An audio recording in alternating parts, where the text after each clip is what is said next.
Leah Vann, you're a Hawkeye beat writer for the Cedar Rapids Gazette, and today I have a very special guest, and she is probably used to better technology when it comes to camera crews. And I did stuff today at Iowa practice on my phone, so there's no shame in the cell phone videos, no shame. Although our lighting could be better, our lighting's not. Yeah, the lighting's really not flattering. No, but it's okay, we're just gonna talk sports. We are, so we're at the Marriott Courtyard, just so everybody knows, right across from the stadium in this moment. This is not live, so we won't be here when you watch this. But yeah, having Holly on to talk about the Hawkeyes, talk about the Cyclones. Holly, welcome to Iowa. Thank you. I love it here, so I'm excited. You love it here. Yeah, I worked in Iowa a lot. I did a ton of Iowa football over my career, and I've done a ton of Iowa State basketball over my career. So I just feel like both fan bases I know very well, and the schools I know very well. So I'm excited. I think this is a huge game. What is your favorite part of Iowa? People are so nice, like so nice. I just love people from Iowa. They're very, very, very nice. That's a very classic answer. So I'm curious, this is a big game day for Iowa State, the biggest ever. And so my first question is, what do you think is going to be the most interesting thing to watch about this game? Like, most interesting storylines? I mean, this is a super boring answer, but I think it's the key to the game for a couple of reasons. Is one, Iowa's defense stopping the run. I do believe in Breece Hall as a running back. He's fantastic. Iowa State's running back, he's one of the best in the country for a reason, and I think he's really good. So can Iowa stop the run? I mean, that's not a sexy answer. That's kind of how every defense goes into a game, is to stop the run. But in this particular game, it's a huge deal. And I think it gets a little more difficult because Brock Purdy is also a mobile quarterback, can extend plays with his legs. And then you add in Charlie Kolar, who is a great tight end and who is kind of coming off an injury. He didn't play last week. He's coming back. So I think that they're very creative with how they make the defense, like you have to pay attention to Charlie Kolar over here. So you're not going to have your typical linebacker spy on your mobile quarterback and your running back. So what are your run fits with those three particular players? I think it's going to be a challenge.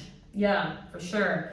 What do you see are Iowa's biggest strengths going into this game? I mean, I know that you went to practice today. You're probably not going to share everything. I'm not, but I do have some good things. So I want to get my notes because I was super impressed with Tyler Goodson. Like, I think he's the real deal. I thought he showed some really good quickness. I liked his feet. He seems like he's a reliable receiver out of the backfield, and I thought he was a lot better at practice than I realized. And then, I know I'm not the first person to say this, but I'm obsessed with the center. I think Tyler is really good. I was really impressed with what an athlete he is.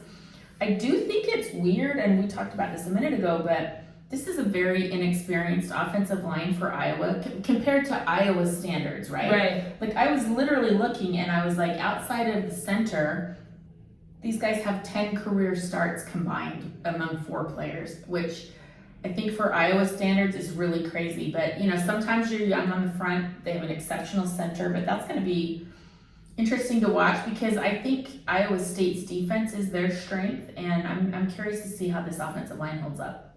Yeah, for sure. But Iowa State's defense is different. It's got this like weird unconventional style, the 3-3-5. How do you see, do you really think it's going to be that much of a threat up front, as far as the run game goes? Yes, so this is the weird thing. So even a 3-man front, don't let that fool you about the pressure that they get on the defensive front because they've got guys blitzing and they've got pressure coming from all over the place. So it's not always the pressure up front. It's the Greg Eisworths of the world, coming from distance, and he can run and full speed come up the field and blow up plays. So I do think it's really important for the front because it's like who's picking up who where. There's a lot of communication, a lot of responsibility up there. I do think it's going to be interesting. So Greg is he's in that star position for Iowa State, which if people don't know, that is the cornerback / safety / linebacker, kind of in the back, middle of the field. So he's kind of going to be your everything player. And Dane Belton's kind of that everything player for Iowa, except he plays more on the side in the 4-2-5 formation, so it's a little bit different. I'm curious, the defensive line has been a huge concern for Iowa. They're replacing 3 guys that went to the NFL What did you see out of them at practice? And, do you see that continuing to be a strength for Iowa this year? Yeah, I think it's too early to tell, to be honest, but so watching practice today, Zach Van Valkenburg, he's a huge kid. I think they have some big-bodied kids. I think Noah Shannon is really good, and John Wagner. They all stood out to me from just a pure physical standpoint. They have big bodies that are active and can move, which is a huge deal. But I think they're young. I think they're a little bit inexperienced. I mean, they're juniors. I know Zach is a sixth-year player. He's a super senior, but I don't know what the defensive front is yet for Iowa. Yeah. Like, honestly, and I don't know that we saw a ton of it last week.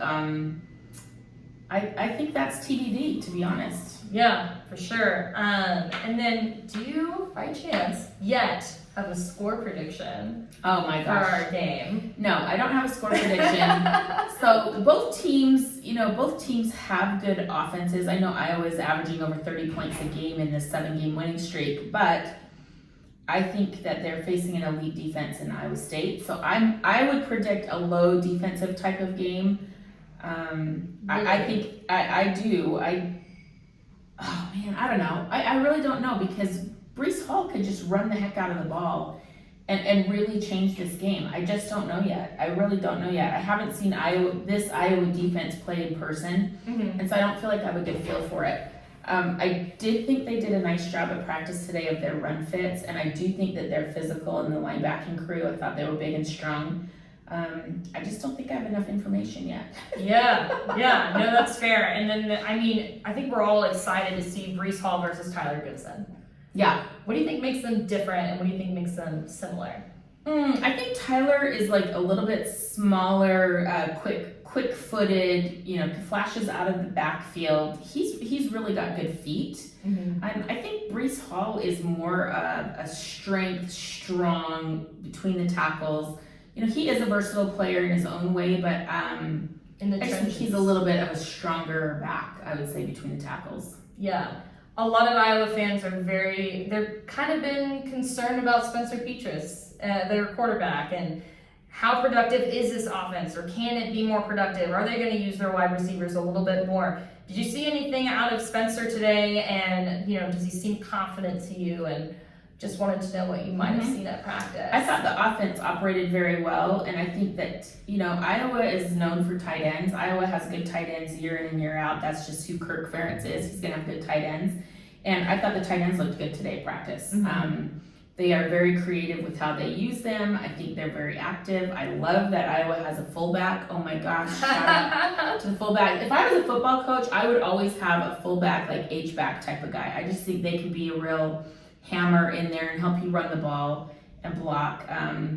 So I liked your fullback too. No, I think the offense has potential. They've been averaging over 30 points a game, which is really good for an Iowa offense, let's be honest. Yeah. But can they do it against an Iowa State defense that is exceptional? I think they are exceptional. So that's the question. That is the question. Well, thank you, Holly, for joining us for Thank you. Hawk Off the Press. This is certainly a Hawk Off the Press podcast.